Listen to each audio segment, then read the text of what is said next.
Hello बच्चों, केम छो? जय स्वामीनारायण, घनश्याम महाराज की जय। बराबर। तो अहींया आपणे चेप्टरनी अंदर लास्ट लेक्चरमां जे भण्या हता तेनाथी आगळ वधीने विद्युत ऋणता तरफ जईशुं। तो विद्युत ऋणता एटले शुं अने तेने असर करता परिबळो कया कया छे तेना विશે જોઈશું। પછી એના ડીપમાં એની થિયરી વિશે જોઈશું। સૌથી પહેલા અસર કરતા પરિબળો ભણી જઈએ તો આપણને બહુ જ ખૂબ જ સહેલું લાગે। વિદ્યુત ઋણતા એટલે કે રાસાયણિક સંયોજનમાં સહસંયોજક બંધથી જોડાયેલા બે પરમાણુ વચ્ચેના બંધના ઇલેક્ટ્રોન યુગ્મને પોતાની તરફ આકર્ષિત કરવાના માપક્રમને કહેવામાં આવશે અથવા ગુણાત્મક માપનને કહેવામાં આવશે વિદ્યુત ઋણતા કહેવામાં આવે છે। વિદ્યુત ઋણતા એટલે કે અહીં રાસાયણિક સંયોજનમાં સહસંયોજક બંધના ઇલેક્ટ્રોન યુગ્મને પોતાની તરફ આકર્ષિત કરવાની પરમાણુની ક્ષમતાના ગુણાત્મક માપનને વિદ્યુત ઋણતા કહેવામાં આવે છે। એટલે કે ધારો કે અહીંયા બે અલગ અલગ પરમાણુઓ છે, અલગ અલગ શું છે પરમાણુઓ છે, અને આ સહસંયોજક બંધ છે, સહસંયોજક બંધ છે, અને તેની વચ્ચે રહેલા બે ઇલેક્ટ્રોનને કહેવાય ઇલેક્ટ્રોન યુગ્મ।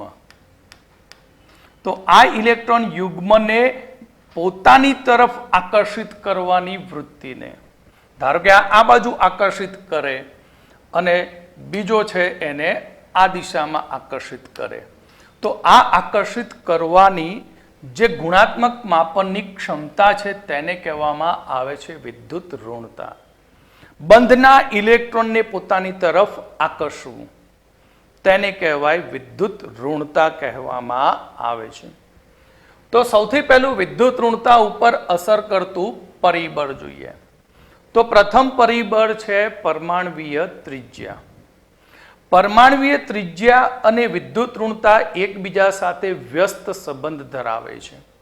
એટલે કે રેડિયસ વધતી જશે તો વિદ્યુત ઋણતાને કહેવાય ઇલેક્ટ્રોનેગેટિવિટી, તો અહીંયા તેની વિદ્યુત ઋણતા શું થાય ઘટે છે। પરમાણવીય ત્રિજ્યા વધે તેમ વિદ્યુત ઋણતાનું મૂલ્ય ઘટતું જાય છે। વિદ્યુત ઋણતા મતલબ ઇલેક્ટ્રોનને આકર્ષવાની વૃત્તિ, ઇલેક્ટ્રોનને શું કરવાનું આકર્ષવું, એટલે વિદ્યુત ઋણતા ઇલેક્ટ્રોગેઇન એન્થાલ્પી સાથે સંબંધિત। બરાબર, કેવું છે ઇલેક્ટ્રોગેઇન એન્થાલ્પી। આકર્ષણ કરવું હોય તો ઇલેક્ટ્રોગેઇનમાં શું ભણી ગયા? તો આપણે ભણી ગયા છે આગળ ટોટલી કે રેડિયસ વધે તો જોડે જોડે યાદ કરીએ આયોનાઇઝેશન એનર્જી ઘટી જાય, અને ત્રિજ્યા વધે તો ડેલ્ટા EGH પણ શું થાય એ ઘટે છે। ઇલેક્ટ્રોન મેળવવાની ટેન્ડન્સીમાં શું થાય ઘટાડો થાય। તો સૌથી પહેલું પરિબળ છે પરમાણવીય ત્રિજ્યા।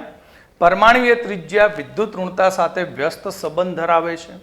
એટલે કે જેમ વિદ્યુત ઋણતા અને પરમાણવીય ત્રિજ્યા વધતી જાય છે તેમ ઇલેક્ટ્રોનેગેટિવિટી વિદ્યુત ઋણતા ઘટે છે અને આયોનાઇઝેશન એનર્જી ઘટે છે, આયનીકરણ ઉર્જા અને ઇલેક્ટ્રો પ્રાપ્તિ એન્થાલ્પીનું મૂલ્ય પણ શું થાય ઓછું ઋણ બનતું જાય છે। ઉદાહરણ તરીકે HF। તો HF ની અંદર F જેનું કદ નાનું છે અને H નું કદ મોટું છે। F આ F છે અને આ H છે, બંને વચ્ચે ઇલેક્ટ્રોનની ભાગીદારી છે। પરિણામે આ બંધના ઇલેક્ટ્રોન કોની તરફ આકર્ષિત થાય? F તરફ, કારણ કે F ની રેડિયસ ઓછી છે માટે તેની વિદ્યુત ઋણતા વધી જાય, એટલે બંધના ઇલેક્ટ્રોનને પોતાની તરફ શું કરે આકર્ષે છે। ત્યાર પછી આવશે અસરકારક કેન્દ્રીય વીજભાર। સિમ્પલ વસ્તુ એ કે જેનો Z મોટો હોય, Z એટલે ધન વીજભાર, તો એ શું કરે છે ઇલેક્ટ્રોનને પોતાની તરફ આકર્ષે છે। એટલે અસરકારક કેન્દ્રીય વીજભાર જે આપણે કહી શકીએ વિદ્યુત ઋણતાની સાથે સપ્રમાણ સંબંધ ધરાવે છે। અહીં અસરકારક કેન્દ્રીય વીજભાર વિદ્યુત ઋણતા સાથે સપ્રમાણ સંબંધ ધરાવે, એટલે આપણે કહી શકીએ કે Z ઇફેક્ટ અસરકારક કેન્દ્રીય વીજભાર વધતો જાય તેમ ઇલેક્ટ્રોનેગેટિવિટી પણ શું થાય વધતી જાય। અને આગળ ભણી ગયા અસરકારક કેન્દ્રીય વીજભાર વધે તો આયોનાઇઝેશન એનર્જી વધે, એટલે ઇલેક્ટ્રોનને દૂર કરવા માટે ઉર્જા વધુ આપવી પડે. અને જેટલું ઝેડ ઇફેક્ટ વધે તેમ ડેલ્ટા EGH ની કિંમતમાં પણ શું થાય? વધારો થાય. કેમ? કારણ કે ઇલેક્ટ્રોન સહેલાઈથી મેળવતો હોય તો ઉર્જા વધુ મુક્ત કરે. ઉર્જા કેવી મુક્ત કરશે? વધારે મુક્ત કરશે. એટલે અસરકારક કેન્દ્રીય વીજભાર એ વિદ્યુત ઋણતા સાથે સપ્રમાણ સંબંધ ધરાવે છે. એટલે ઝેડ ઇફેક્ટ વધે તેમ વિદ્યુત ઋણતાનો મૂલ્યમાં વધારો થાય છે. ઓકે બેટા, બે પરિબળો જોયા. આ પરિબળો યાદ રાખવાના જેથી તમારું કેમિસ્ટ્રી ઇનઓર્ગેનિકનું સરળ બની જાય. આ એક જ એવો ટોપિક છે જે બધી જ અસરો સમજાવે છે. ધાત્વીય ગુણધર્મ, એસિડિક ગુણધર્મ, બેઝિક ગુણધર્મ, તટસ્થ, આ બધું વિદ્યુત ઋણતા ઉપરથી નક્કી કરી શકાય છે. હવે આવશે પરમાણુ પરનો વીજભાર. પરમાણુ બે પ્રકારના વીજભાર ધરાવે, એક ધન વીજભાર અને એક ઋણ વીજભાર. આપણે આગળ ભણી ગયા આયનીય ત્રિજ્યામાં, જેમ પરમાણુ ઉપર ધન વીજભાર વધુ હોય તેમ તેની ત્રિજ્યા કેવી હોય? નાની હોય. ઋણ વીજભાર હોય તો એની ત્રિજ્યા મોટી થાય. ઋણ વીજભાર હોય તો ત્રિજ્યા કેવી થાય? મોટી થાય. અને ઋણ વીજભારમાં ત્રિજ્યા મોટી થાય તો આપણે આગળ હમણાં શીખી ગયા પરમાણુ ત્રિજ્યા વિદ્યુત ઋણતા સાથે કયો સંબંધ છે? વ્યસ્ત સંબંધ છે. ક્લિયર?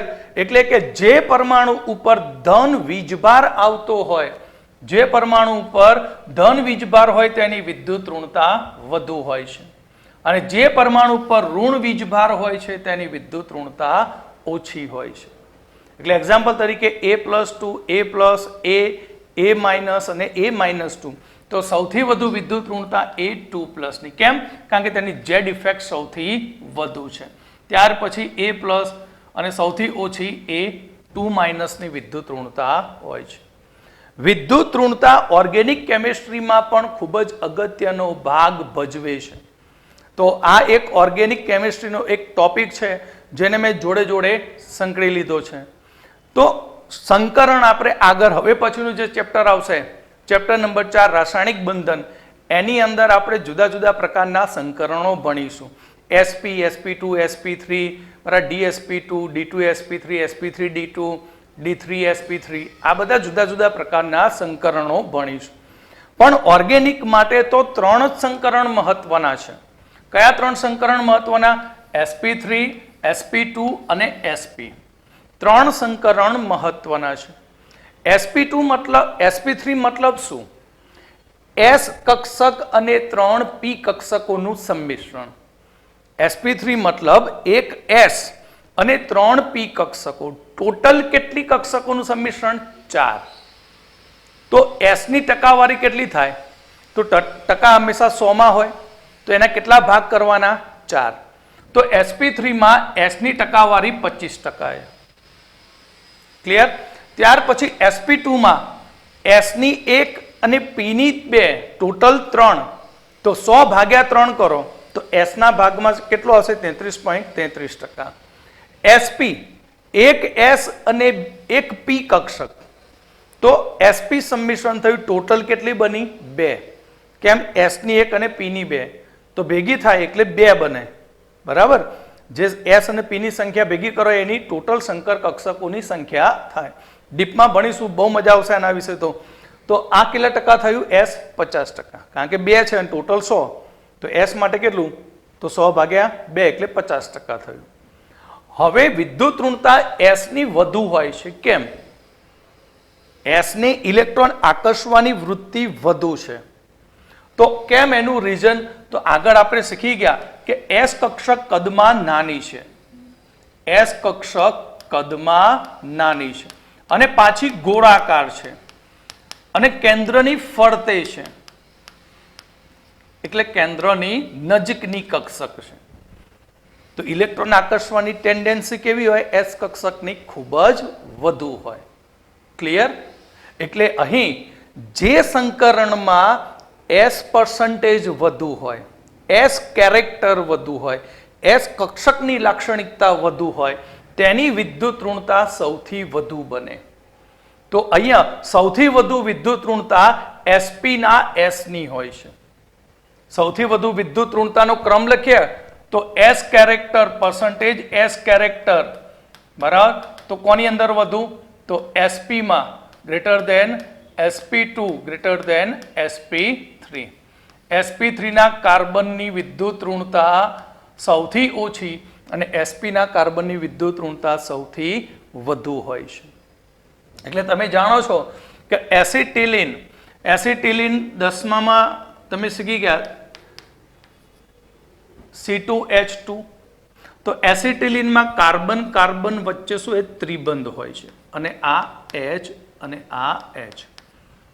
આપણે આગળ ભણીશું ચોથા ચેપ્ટરમાં, જ્યાં ત્રિબંધ હોય તે કાર્બન sp સંકરણ બનાવે.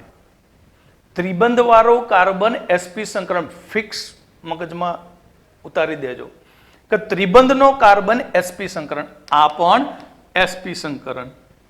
તો આની વિદ્યુત ઋણતા કેવી થશે? વધુ હશે. હવે કાર્બનની વિદ્યુત ઋણતા વધુ હોવાથી શું કરશે? H ને પોતાની તરફ આકર્ષી લે અને H ને મજબૂતાઈથી એની તરફ આકર્ષીને જોડી રાખે, એને છૂટો થવા દે નહીં, અને થાય તો પછી ગયો. એટલે એસિટિલિનમાં sp સંકરણ હોવાથી તેમાંથી H મુક્ત કરવો મુશ્કેલ બને છે. 4 નંબરનો વિદ્યુત ઋણતાનો ટોપિક એ ખાસ અગત્યનો છે. આ ટોપિક તમને આવડે, સમજણ પડી જાય તો ઓર્ગેનિકની અંદર મોટા ભાગના જે ભૌતિક ગુણધર્મને લગતા MCQ હોય, ક્વેશ્ચનો હોય, શું ફેરફાર થશે, શું ચેન્જીસ થશે તે બધી ખબર પડી જાય. તો જેની અંદર S કેરેક્ટર વધુ હોય તેની વિદ્યુત ઋણતા વધુ. માટે sp ના કાર્બનની વિદ્યુત ઋણતા સૌથી વધુ છે. કેમ? કારણ કે એમાં ટકા S ના 50.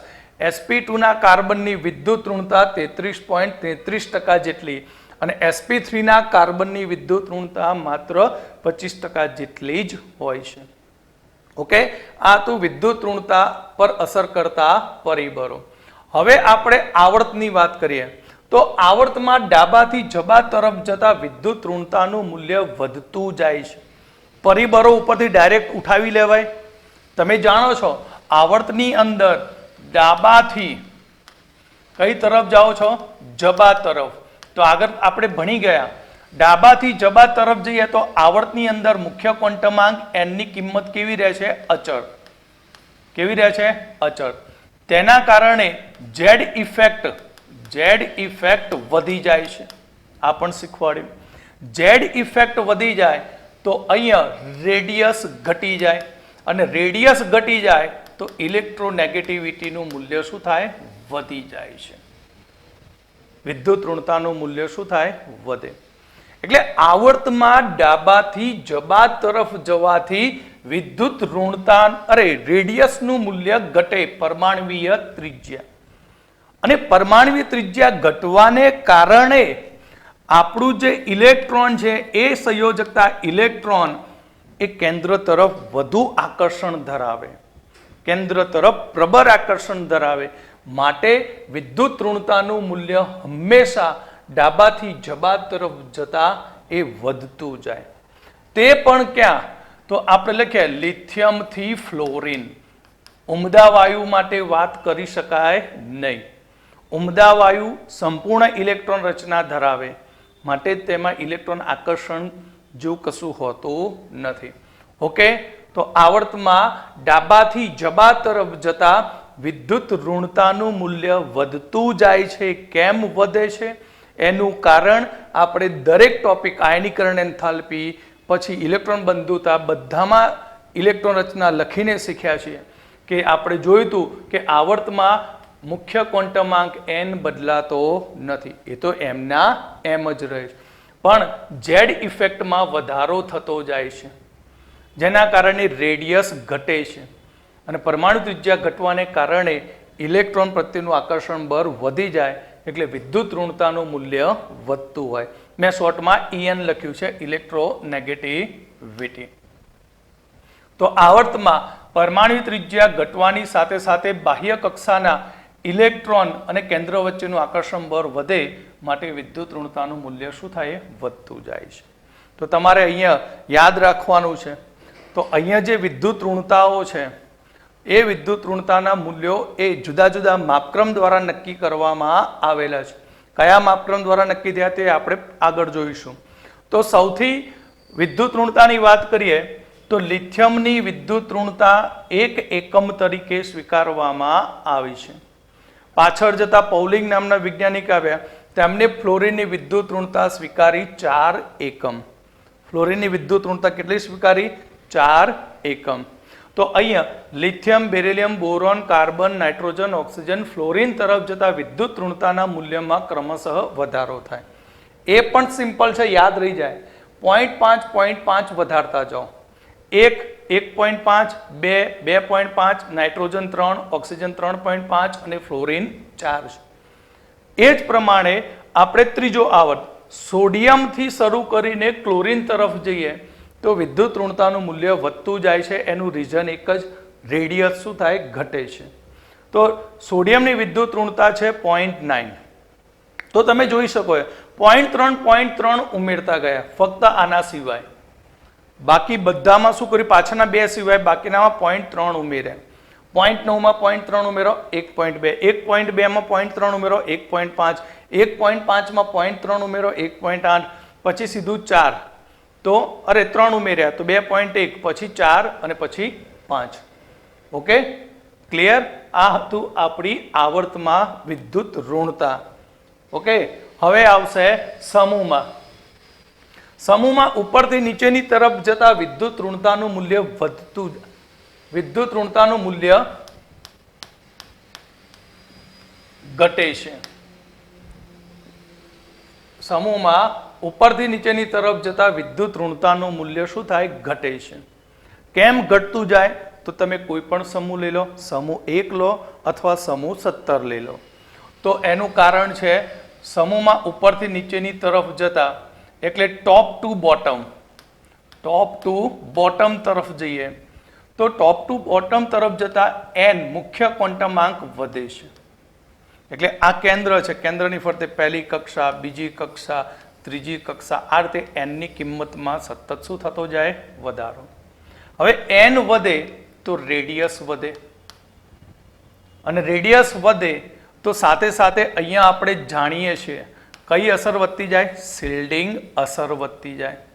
કઈ અસર વધતી જશે? શિલ્ડિંગ અસર વધે.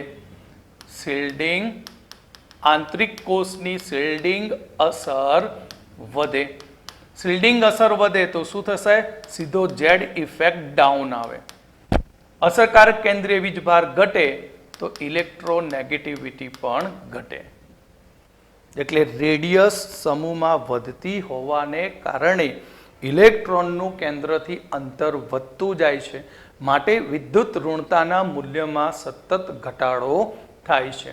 ઓકે, આ હતું સમૂહ વિશે. તો સમૂહમાં પરમાણુ ત્રિજ્યા વધવાની સાથે બાહ્ય કક્ષાના ઇલેક્ટ્રોનનું કેન્દ્ર પરનું આકર્ષણ બળ ઘટે છે, માટે વિદ્યુત ઋણતાના મૂલ્યમાં શું થાય છે? ઘટાડો થતો હોય છે. આ ઘટાડો રાખજો, બરાબર? ઘટાડો થાય છે. એક્ઝામ્પલ તરીકે આપણે સમૂહ 1. સમૂહ 1માં લિથિયમની વિદ્યુત ઋણતા કેટલી છે? તો 1. પછી 0.1 ઘટાડતા છેલ્લેથી 2માં 0.8, તો 0.1, 0.9, 0.8 અને 0.7. ત્યાર પછી હેલોજન સમૂહમાં, તો હેલોજન સમૂહની અંદર જુઓ તો હેલોજન સમૂહમાં સૌથી વધુ વિદ્યુત ઋણતા ફ્લોરિનની 4, 4 પછી 3, પછી 2.8, 2.5 અને 2.2 છે. કેટલી છે? 2.2 છે. એટલે વિદ્યુત ઋણતાનું મૂલ્ય સમૂહમાં ઉપરથી નીચેની તરફ જતા ઘટતું જાય છે.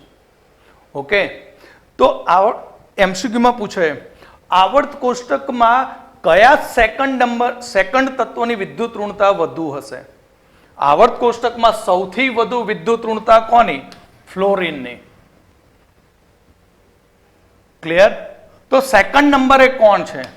તો સેકન્ડ નંબરે આપણને સૌથી વધુ વિદ્યુત ઋણતા આપતું તત્વ ઓક્સિજન. કેટલી છે એની? 3.5 ઇલેક્ટ્રોનેગેટિવિટી. એટલે MCQ માટે આ બંને વસ્તુ ખાસ યાદ રાખજો બેટા. ફ્લોરિનની વિદ્યુત ઋણતા કેટલી છે? 4. ઓક્સિજનની 3.5. એટલે આવર્ત કોષ્ટકમાં સૌથી વધુ વિદ્યુત ઋણતા ફ્લોરિનની અને સેકન્ડ નંબરે ઓક્સિજનની છે. ઓકે, ત્યાર પછી વિદ્યુત ઋણતા ની માપક્રમ. તો વિદ્યુત ઋણતાના માપક્રમ માટે જુદી જુદા રજૂ કરવામાં આવે છે. તત્વોની વિદ્યુત ઋણતા માટે ઘણા બધા સંખ્યાદર્શક માપક્રમોનો વિકાસ થયો, જેની અંદર પાઉલિંગનો માપક્રમ જે સૌથી વધુ પ્રમાણમાં સ્વીકારેલો છે, મુલિકન, જાફે, ઓલરેડ, રોચવ. તો આ બધામાં સૌથી વધુ સ્વીકાર્ય બન્યો કયો? પાઉલિંગનો માપક્રમ. તો અહીં અમેરિકન વૈજ્ઞાનિક પાઉલિંગે ફ્લોરિનની વિદ્યુત ઋણતા સૌથી વધુ સ્વીકારી. ફ્લોરિનની ઇલેક્ટ્રોન આકર્ષવાની ક્ષમતા સૌથી વધુ સ્વીકારી અને પોતાની રીતે જ ફ્લોરિનની વિદ્યુત ઋણતા તેને 4 એકમ આપી હતી. કેટલી આપી હતી? 4 એકમ.